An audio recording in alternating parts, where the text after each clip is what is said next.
Iduka rya mbere mu mujyi wa Kigali ndetse no mu gihugu rikwambika neza imyenda n'inkweto bigezweho. Niba wifuza kwambara neza nimero wayibonye. Hanyuma rero ngiye ndaza kwinjiza muri kakanya kacu keza k'umutumirwa w'umunsi. Niyo mpamvu nicaye ubundi murabizi neza ko ntabwo njya mpfa kwicara, ariko iyo nicaye nyine mba mfite ikintu ngiye kubahereza kandi kitoroshye. Mbere yo gatoya reka nze kubanza nkwibutse ko Genda Utuje Company Limited ari company gufasha kuba yaguhereza akazi. Abantu benshi bakomeje kumbaza bati waduhaye nimero yabo tukabahamagara tukababaza andi makuru. Ndaza kubwira ko baguhereza imodoka yo gukodesha, ikindi kandi bagufasha kuba wabona umushoferi niba umukeneye, umushoferi ugutwara hari hose mu gihugu. Ikindi kandi nakubwira kuri iyi company nuko baguha akazi nyine mu gihe ufite perime imaze amezi 6.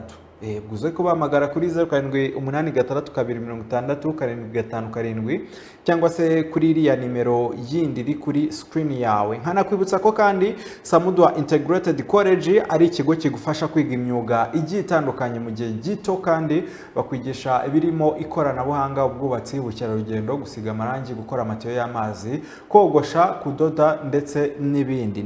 Bafite amacumbi ku bakobwa n'abahungu. Icyo usabwa rero ni ukuba wahamagara nimero ya telefone ngiye kukubwira bakaguhereza ubundi busobanuro wenda ngiye nshobora kuba ntaguhereje. Ariko nanone reka nkubwire kuri iyi kaminuza yitwa Hanika Anglican Integrated Polytechnic. Iyi kaminuza irereye mu ntara y'Amajyepfo mu karere ka Nyanza. Bakwigisha ibirimo mechanical engineering, bakakwigisha civil engineering. Sibyo byonyine, bagufitiye amashami menshi agiye atandukanye. Reka nze kukubwira rero nimero ya telefone yabo kugira ngo uze kubahamagara ubabaza uti itangazo ryanyu mbonye nibyo koko, banagusobanurire andi makuru ngiye mba naguhaye kuko hari igihe kenshi ngiye mbivuga mbinyuze hejuru. Ni 0783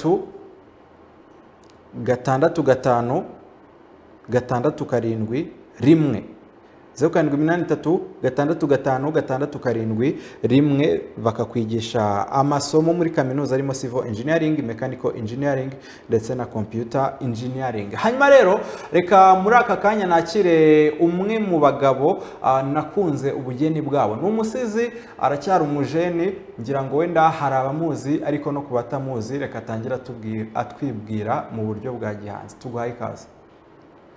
Murakoze murakaramondo, umusizi mu basizi nyir'ibisigo Rugacuga Nyambere mu mbere ku rugamba ishema ry'u Rwanda rugambaranye. Ibyo nibyo natojwe na mama. Utiki akabura nikaboneke kataboneka nikarutwe, umudasumbwa ikibasumba nyiri kubasumba atisimbukuruza. Izuba ku zuba hamwe rirasa rikarasa ritarenga, hamwe ubukonje buza ryaza bugahunga, niho nibereye ku zuba ndi kumwe na gihozo kidohoza nk'agahoza ibihozo igihozo. Ariko basi ninza muri fashion, kuri pasi fashion store basi uzamena agapasi unerera agapasi, dore ndacyari hasi nkuri hasi nzamuka njya hejuru, uzamfasha tukiri ku isi mu ijoro nzifasha. umusango wayikaze. Thanks kabisa. Ikintu mbonye uri umusizi kandi w'umuhanga. Ibyo bintu wari wabipanze? Bitekereje ngeze hano. Ubitekereje hano? Harya rero tubwiye ko witwa nde? Umusizi Ruga Trigger. Ruga Trigger. Ntago tumenyereye abasizi ko akenshi babitwa amazina y'abanyamahanga cyane. Ariko ubwo n'uwo n'umwe mu myihariko ufite. So ngiye nkunda kwakira abantu ariko nkababaza ikintu afite abandi bantu badafite, by'umwihariko nk'umuntu ukubonye bwa mbere, niki kintu agomba kumenya ko wenda ushobora kuba utagihuriyeho n'abandi. Kubera ko impamvu mbikubajije, dufite abasizi benshi mu Rwanda, sibyo? Urabizi basiga kandi bikagenda neza. Nuhe mwihariko uvuga uti nkanjye ndawufite kabisa ku buryo iki kintu ngenda nkiratana mvuga nti ibi bintu ni ibyanjye? Umwihariko wanjye ni imyandikire yanjye, kandi nanone nk'uko ubyumvishe njyewe mpimbira ibisigo byanjye aho ngaho, ntabwo binsaba gukora iyo bwabaga. Ntabwo ukora iyo bwabaga, ukorera aho ngaho kabisa. Badukurikiye baze kohereza amagambo bifuza ndayakoramo ibisigo bareba. Ubu ntekereza ko mu abahanzi mu buryo busanzwe babyita freestyle. Akubwira ijambo hanyuma ukarikoramo igisigo. hari iryo utekereza se ahubwo ndayafite menshi cyane ahubwo ntabwo utubeshye ntangire. tangira twagiye. umugozi nk'umugozi hari uziritswe mu kagozi, ka kagozi biyahuriyemo. televiziyo kaguzwe menshi, iyo nkuru nayiboneye kuri televiziyo, nyirebereye kure nibereye isahani mahanga. Nari mfite isahani ku agasahane kariho ubusa, agasongero ku gasongero iyo aho niho natekerezaga, numva ko ariho nagera, numva ko ariho nshaka kugera, ariko zari zarambanye nzitane. Pasi ari haratera ipasi, nanjye ndi hasi ku isi, numva yuko Kicukiro zatinda nkagera Kicukiro mu Icukiro, aho ibereye mu Gatenga hazaba havuka iwabo w'abahanzi, iwabo w'umusizi. radiyo kuri radiyo, abazanyumva muzanyumva, nimuzambona abagiriwe ubuntu mu kaburimbo televiziyo, nzanaciye muri kaburimbo, sinayibuze ipikipiki naziye ku ipikipiki umuhanda ku muhanda, telefone naciye. ariko byose byatangiriye kujya kure, ndavuga telefone nakoresheje mpamagarwa, bamamagara, banesha umutwe, mbatesha umutwe, ariko se mbabwira iki, mvuga iki, ntegereje irindi jambo. reka ndekere wenda baduhamagara baraza kumfasha. ariko ni byiza cyane, bigaragaza ko mu mikorere yawe nyine ubwonko burabangutse, niko nabyita. nibyo niko twabyita. n'irihe banga ukoresha ku buryo nyine ubasha kubikora, kuko si buri muntu wese nyine ubasha kuba yabikora mu buryo nk'uko ubikora? njye numva yuko ubusizi n'ubuhanzi bwose muri rusange bidakwiye kuba ibintu nyine byo gupanika, bikwiye kuba ubuzima bwacu bwa buri munsi. nimba wumvisha ibyo navuze, nagiye mvuga ibintu n'ubundi tubamo mu buzima busanzwe. ubwo ngubwo n'abantu batangire baduhereze comment, Moses adusubirizeho ka Kalosad, abantu barebe nimero batangire batwandikire batubwire uburyo nyine babonye imikorere yawe. So uramaje kutubwira imwe mu myihariko yawe, reka mbanze ngusubize inyuma ho gatoya. watangiye ubusizi ryari? uze kutubwira natangiye ubusizi igihe iki n'iki, ariko kuri ubu ngubu nyine ngeze no kuri ibi n'ibi. ubwo biraza kutwerekeza umaze gukora ibihangano bingahe, umwanya n'uwawe? natangiye ubusizi mu mwaka w'ibihumbi 2020. bwaciyeho imyaka 5. ubwo nibwo natangiye. ntangira ntabwo nahise njya muri studio, byatangiye dukoresha telefone, dukorera muri application yitwa KineMaster. uwankoreraga ni petit frere wanjye, akaba yitwa Lawan Pro Prime Beat, n'ubundi niwe tugikorana. uko nazamutse nawe yarakomeje arazamuka, ubu ni producer wanjye kugeza kuri ubu ngubu. rero kuri YouTube channel hariho ibisigo 40 birimo EP imwe yitwa Urugendo. ibisigo 40? rero video 40. warakoze cyane brother. mu myaka 5 ukagera ku bisigo 40 ni ikintu kiba ari cyiza cyane. burase byakozwe mu myaka 5. imyaka 5 ni myinshi, kuko urumva hari ibyo nabanje gukora nyine dukoresheje iyo telefone, niyo application yari umaze kutubwira. ariko navuga yuko haciyemo nk'imyaka 2 dutangiye nyine gukora ubusizi mu buryo bw'ubunyamwuga professional. ni ikintu cyiza cyane. wibona he mu myaka 3? ngira ngo wenda abantu benshi bajya bakora ibintu ariko akavuga ati njyewe nirebye bitewe n'imbaraga ndi gushyiramo, njyewe nibona mu myaka byibuze 2 cyangwa 3 mba mpagaze kuri uru rwego. hatubwire. njyewe ntekereza yuko mu myaka 3 iri imbere, aho ndi ntabwo ariho nzaba, aho ndi uno munsi ntabwo ariho nzaba ndi. byanga bikunda imibare izaba yarakuze, uburyo nkoramo ubusizi buzaba bwarahindutse, yego, n'amafaranga yinjira kameme azaba yariyongereye. aho baratanga akazi bakaduhereza batangire. so hari umuntu ujya ureba ubwo ngubwo ikibazo nakubajije bwa mbere ntikirarangira, nutwo nari nuririjeho. hari umuntu ujya ureba ukavuga uti uyu nguyu nifuza kumera nka we? yitwa Bushari. Bushari si umusizi bro? ni umusizi.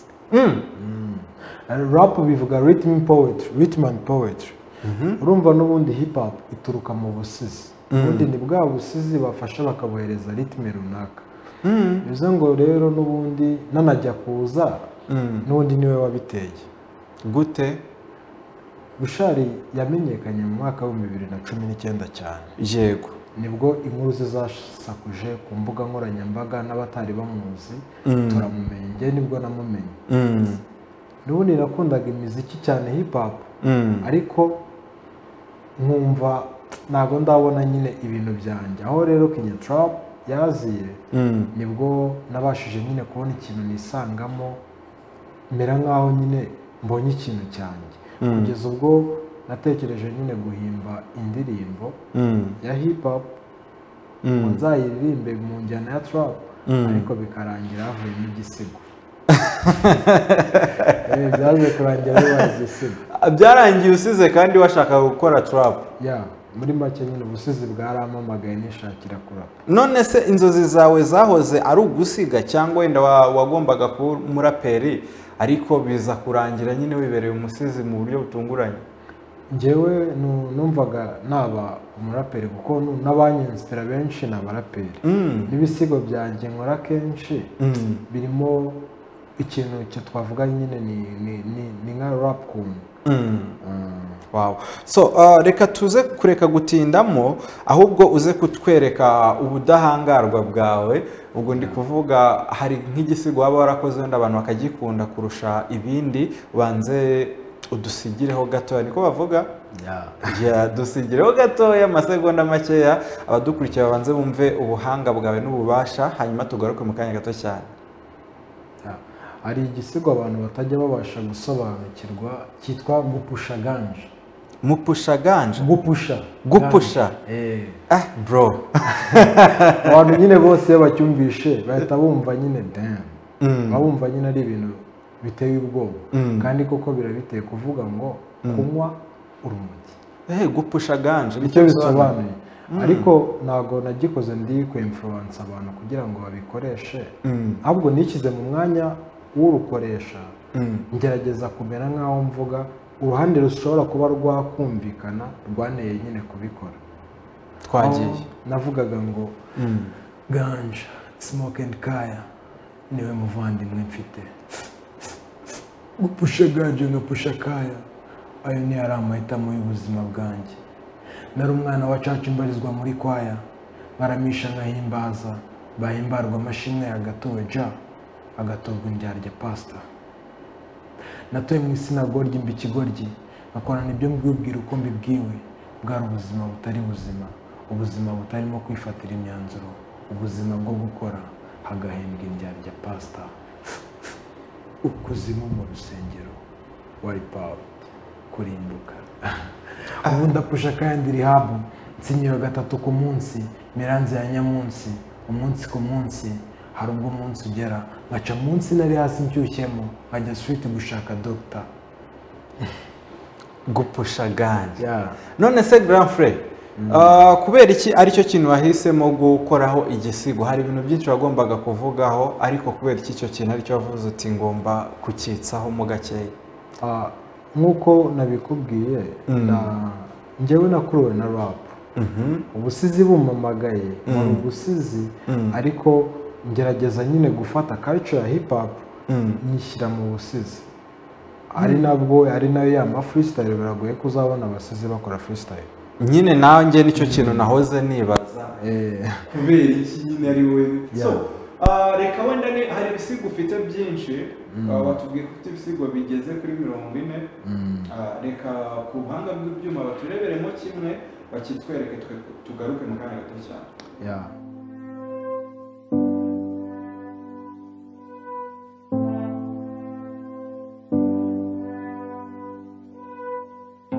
Ijwi rya nijoro cyane mu munihiro w'igicuku, iryo rizana no gutuza, riri mu mutuzo. Ubwo nsiga ibi ndatuje, ariko abasigura icyo nsiga nimwe mudasigana. Iyo ubuze ukuboko imbaraga zako zimukira mu kundi, mu ijoro ifunze amaso amatwi akora cyane, ukumva uko umuyaga uhuha, guhumeka kwawe ukumva neza. Mu bihe nk'ibyo wumva rivuga ukumva risa n'iri guhamagara riri muri wowe ubwawe.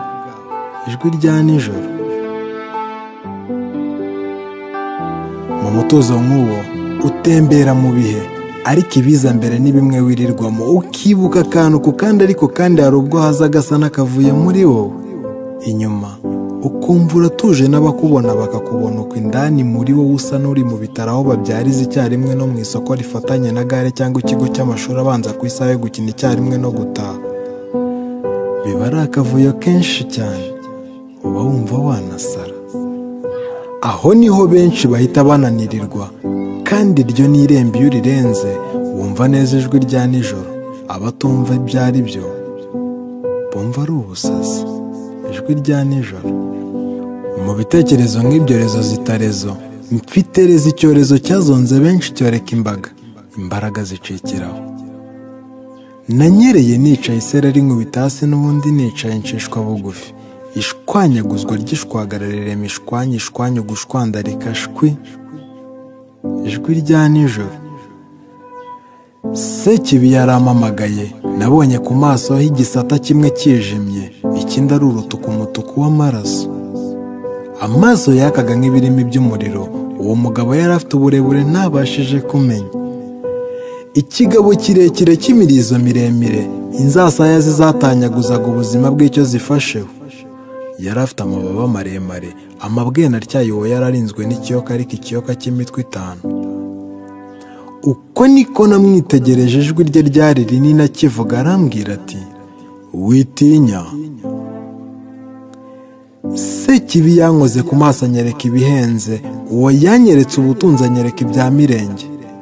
Inyaryenge mu bwenge ati ibi byose byaba ibyawe, nabiguha nka kugira igitangaza, ariko ubaye unyihaye nka kugira uwanjye. Ijwi rya nijoro. Ibyo byose byabaye mu kanya gato. Marayika murinzi ankora ku maso, mbona yayihuse yabyaye igihumye, mbona iyibusamo izira imikoki na biranega. Amahitamo nago. Yes, ngicyo nicyo bita ijwi rya nijoro. Ijwi rya nijoro. Icyo cyari cyerekeye ku ki bro? Ni fiction. Ni ibintu nyine bishobora kuba bibaho, ariko bibera mu myizerere y'umuntu. Ni igisigo kiri gospel, ariko ku buryo nyine umuntu ubyumva neza nibwo abyumva. Kuko mba mvuga ngo ijwi rya nijoro ni kwa kundi umuntu ashobora kuryama akamera nk'aho nyine avuye muri ubu buzima akajya mu bundi. Ko ari nk'ahantu mvuga ngo marayika murinzi yandwanyeho, andwanira inkundura kugira ngo narimbuka. Urumva marayika uko urwanira ntabwo wamubona. Yego. Ariko iyo Imana iri kukuvugisha mu buryo twavuga ko ari nk'inzozi, ubasha nyine kubibona. Wahoze utubwira byinshi mu mwihariko ufite mu busizi bwawe, ariko hari abantu benshi bagiye bavuga bati Pasi uze kutureka natwe duhamagare tumubwire ijambo twumve niba ari buze kurikoramo igisigo. Kubaje kuri televiziyo nonaha uburyo babikoramo, arahamagara akakubwira ijambo ashaka iryo yifuza iryo ari ryo ryose, cyangwa amagambo cy'amagambo cyangwa amazina. Yapfa kuba ari iby'ikinyarwanda, yaba amagambo yaba amazina. Nta kondisiyo bigira? Nta condition. We icyakora ni ukubivuga vuba nyine kugira ngo yes. Ubwo uri tayari kuba yakubwira amwe mu magambo aze kuduhamagara ni 07913541. Ubwo niyo nimero iri kuri screen, muze kuyireba muyandike, ubundi muduhamagare. Niba hari icyo wifuza kumubaza ukimubaze, cyangwa se niba ushaka ko mukorana muri ubwo buryo, ni umusizi. Tukomeze. Yes, hello. Hello. Yes, hello. Bongo yahise agenda, ariko ndumva haje abandi. Yes, hello. Hello. Yego. Hello. Ndakumva neza, nde tuvugana? Karine. Uhereye hagana he? Mujyi wa Kigali. Yego, urashaka kumubwira amagambo akayakoramo ibisigo? Yego. Okay, mwanya n'uwanyu. Karine yahise anyaruka se. Umuntu ufite gahunda nahamagare akubwira amagambo uyakoremo ibisigo twihuta cyane. Ubwo ngubwo ku murongo wa telefone Moses naduhereze abandi bantu, reka twakire uyu nguyu. Yes, hello. Yes, umeze ute? Ninde turi kumwe, uherereye hagana he? uyu musizi wakunze ibyo akora? None urashaka kumuha amagambo akayakoramo igisigo? Okay, umwanya ni uwanyu.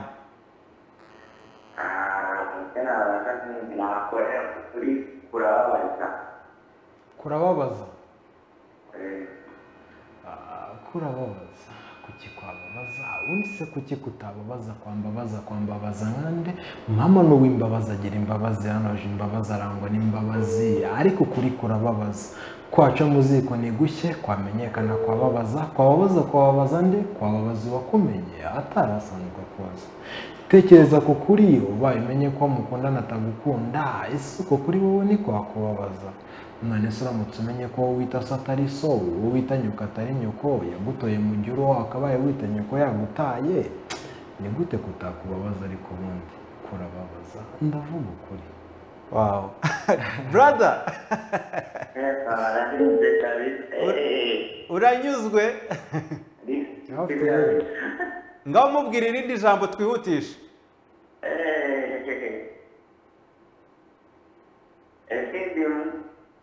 Uvuze? Urukundo ni rwiza. Urukundo ni rwiza twagiye. Urukundo ni rwiza. Hari mu gitondo mu ruturuturu, ubwo nibwo nabyutse mfata urugendo, mfata akagendo, ndagenda. Ndimo ndagenda nibwo nabonye usa na bike, kwifata biranga ndamuvugisha, mvugisha nsekera, mu kubona uko aseka mbona araseka amasara agaseseka. Urukundo ndumubonamo, Imana ni nziza, Imana ni urukundo, nimba Imana ari urukundo ikaba nziza, urukundo rwabura kuba rwiza gute? Hari uwitwa byiza mwiza, nziza mwiza, urukundo ni rwiza, rumuri yararumaye ruramurikira ruramurika, n'ubu ruracyamurika, rumurika umunsi ku munsi, kandi uko bwira n'uko bucya rukomeza kwiyongera shenge badi. Urukundo ni rwiza mukundana. Wow. Grafre, ibyo washakaga yabiguhaye? Sawa, umugoroba mwiza. Alright. Hanyuma kugira ngo tuze gukoresha iminota neza, reka twakire undi muntu umwe. Urumva? Ubwo ngubwo nawe aguhereze amagambo nk'abiri, ukoremo igisigo twihutisha cyane. Yes, hello. Yego. Hello. Turakumva neza. Haje umwari. Umwari. Umeze ute? Umusizi arishimye ngo haje umwari. Uburenganire. Yego, hanyuma urashaka kumuhereza amagambo agakora igisigo? Yego. Umwanya ni uwanyu. Alo? Isagenda. Ariko nihaze undi ndumva yageze ku murongo, twihutishe cyane. Yes, alo? Turakumva neza, ongera ijwi. Ongera ijwi, ninde tuvugana? Ni Dore. Dore. Ni Dore ndi. Yego, jya kuri ya televiziyo kugira ngo tubashe kumvikana. Uri kutwumva? Ndi kubumva. Yego, ngaho uvugisha umusizi umubwira amagambo ushaka koramo igisigo. Amagambo nshaka gukora ni igisigo. Ni igitangaza. Igitangaza twagiye. Hari igitangaza cyaba gitangaza abatari bake. Ndavuga kimwe cyamenyekanye mu Rwanda kikaba ikimenya bose bakakimenya, twese tukakimenya. Ndavuga itaha iwacu. Nyiri igitangaza ni igitangaza, yakoze igitangaza, gikorana na Kizigenza ubagenza batigenza.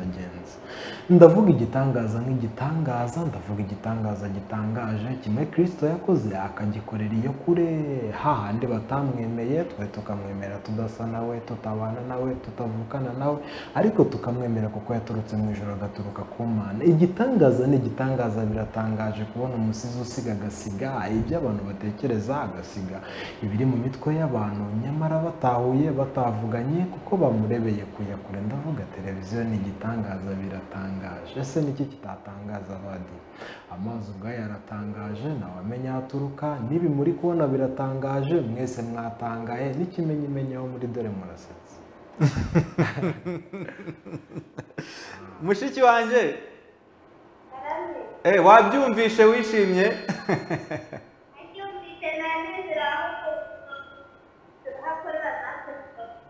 yego, anababwire nimero ya telefone ajya abaha akarinki nasohora igisigo. yego, hanyuma telefone tube tuzihagaritseho, ndabona iminota yatujyanye. Mbere yo kutubwira aho basanga ibisigo byawe na nimero ya telefone, reka mbanze nyure mu butumwa bagiye batwandikira. uyu nguyu yagize ati hey my brother, ati turamwemera uwo musizi, afite amagambo meza kabisa. Ngubwo ni feedback. uyu nguyu yagize ati nitwa Danizo Matahiro, uwo musizi ati arandangije, ati mumpere pisi kabisa. yego, yaravuze ati nashyiraho igisiga ariko wabishyizeho byinshi. uyu nguyu yagize ati salama pasi, nsuriza uwo musizi, ati namukunze cyane, yari Anje mu Bugesera, akoze cyane. uyu nguyu yagize ati akomereza aho ngaho, ntabwo atubwiye izina ariko it's okay. uyu nguyu yagize ati nitwa Fatuma, mperereye Ijurwe, ati adusobanurire umusizi bisobanuye iki? umusizi bisobanuye iki? Ni ukuvuga ijambo umusizi rituruka ku nshinga gusiga cyangwa kurekera ikintu ahantu. mu bihe byo hambere abasizi twavuga yuko icyo bakoraga byari ugusigarana, cyangwa bo basigaranaga amateka y'ingoma uko zahererekanyaga. tubihuje n'aka kanya rero, umusizi n'undi muntu uwo ari we wese ni gufata nyine ikintu akagisiga ahantu binyuze nyine ubwo mu bihangano. nimba ndamutse nsize ku Rwanda, icyo gihangano nakoze kizasigara aho ngaho. yego, ngewe wagisize aho ngaho, ubwo ndi umusizi nyine wakihasize. abazaza bakagisanga bazacyasanga kuko hari uwakihasize. banasigare basiganuza. bazabishaka, hari n'abazasobanukirwa nibibe ngombwa gusiganuza. yes. hanyuma rero tugana ku musozo, tubwire imbuga nkoranyambaga za umuntu ashobora kugusangaho, cyangwa se ushobora no kutubwira nimero ya telefone, ku buryo wa muntu uba wakunze ibyo ukora ashobora kukwandikira akakubwira ati ngiye kugusapotinga, nabonye video yawe iburamo ibi ngibi, reka ngufashe muri ubu buryo. ni ukuvuga ngo nimero yanjye ya telefone ni 078 18 44 708 078 18 44 708. ni nayo nkoresha kuri WhatsApp. undi muntu wese washaka ko twakorana mu ibisigo bisanzwe, cyane yuko abaye ari umusizi cyangwa umuhanzi, nta bintu byo kumuca nyine ngo amafaranga kugira ngo dukorane, no gushyigikirana, mbese tuzamurane. yego, abaye ari umuntu w'ubukwe, ufite ubukwe ushaka ko mukorera igisigo, nawe twavugana, ntabwo biba bihenze. yego. hanyuma abanshaka kureba ibisigo byanjye babisanga kuri YouTube, nitwa umusizi Ruga Trigger. Ruga byandikwa mu Kinyarwanda, Ruga gutyo mu Kinyarwanda, Ruga Trigger. okay. Instagram naho bakore follow, ni umusizi Ruga Trigger. kuri TikTok nuko nguko, ahantu hose ni umusizi Ruga Trigger. yes, urakoze cyane. hari ama message menshi nagiye nakira, munyihangane ntago ndi buze kubasha kuyasoma yose kubera ikibazo cy'amasaha, ariko uwo uraza kutubwira niba hari ikintu tutakubajijeho, cyangwa se ikintu waje ufite mu mutima uvuga uti sidi uve kuri televiziyo ntakivuze, ukibwira abanyarwanda tugana ku musozo. ni ukuvuga ngo kare wigeze kumbaza kubera iki kuri gupusha ganje nahisemo gukora kuri icyo kintu. sinigeze na rimwe nkora igisigo cy'urukundo cyangwa kivuga ku rukundo, cyangwa ngo nkore igisigo kivuga ku bintu nka biriya gupusha ganja, nishyire mu mwanya w'umuntu unywa urumogi. gerageze nyine kurema nk'ikintu gishobora kubaho kikaba cyatuma umuntu akoresha ibyo bintu, nanatangemo inama zishobora gutuma nyine umuntu yafashwa akabireka. niyo mpamvu aho ibyo bitekerezo byose byaziye rimwe nabihurije hamwe kuri alubumu yanjye ikitwa UN Rumuri album. Alubumu iriho ibisigo bitandukanye. Hariho ikiri mu cyongereza cyitwa My Country, hariho ikiri mu kinyarwanda, hariho ibisigo byanyengeye nyine, hariho ibisigo nakoranye n'abandi bahanzi nko mu njyana ya drill n'injyana ya trap na hip hop. Nyine nagerageje gufata ubusizi mbugira bugari kuri iyo album. Urabwagura? Ndabwagura nyine nanga kubishyira nyine mu kuvuga ngo ni ubusizi gusa. Nshaka kugaragaza yuko umusizi yakorana n'umuntu uwo ari we wese. Yes. Album rero nahisemo kuyisohora igisigo kimwe kimwe kugira ngo abantu babyumve. Ubu ngubu icyo nashyizeho cyitwa Narakubonye by umusizi Ruga Trigger. Nicyo gisigo ubu ngubu kiri kuri YouTube. Yes, gishyashya. Yes, turagushimiye cyane. Ubwo n'ubutaha wenda nitugukenera tuzongera tukubone, kandi courage mu byo ukora imbere heza. Ubwo n'abagukurikiye bakomeje kugenda bakubwira courage, bagende bagushyigikire, bari bukwandikire kuri WhatsApp cyangwa se bari bujye kugufollowinga kuri YouTube ndetse n'izindi mbuga nkoranyambaga zawe, babikomeze kuko ni sawa cyane.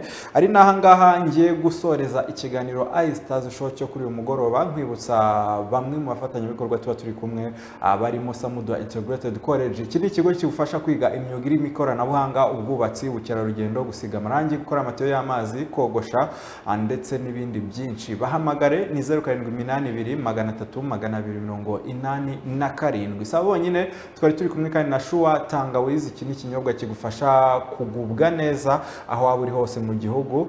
Ni ikinyobwa ushobora gusanga ukakigura ukakinywa ibintu bikagenda neza. Bafite promosiyo, ushobora gutombora ibirimo amagare, televiziyo, amaradiyo ndetse n'ibindi byinshi cyane. Twari turi kumwe kandi na Genda Utuje Company Limited. Moses adusubizeho ka nimero abantu bakandike, abantu bifuza akazi, abantu bafite perime imaze amezi 6 bifuza kuba babona akazi muri Genda Utuje Company Limited. Ikindi kandi nakubwira kuri bo nuko bagufasha kuba wabona imodoka yo gukodesha kandi ku giciro gito cyane. Nawe ufite imodoka iri mu rugo, uze kubandikira kuri iriya nimero, uyibashyire, bayibyaza umusaruro, ubone amafaranga. Si ibyo byonyine, baguhereza umushoferi aho waba uri hose mu gihugu akagutwara, ibintu bikagenda neza cyane. Nkasoreza kuri Hanika Anglican Integrated Polytechnic. Iyi ni kaminuza iherereye mu ntara y'Amajyepfo. Ni kaminuza ikwigisha amashami atandukanye arimo mechanical engineering, bakwigisha civil engineering ndetse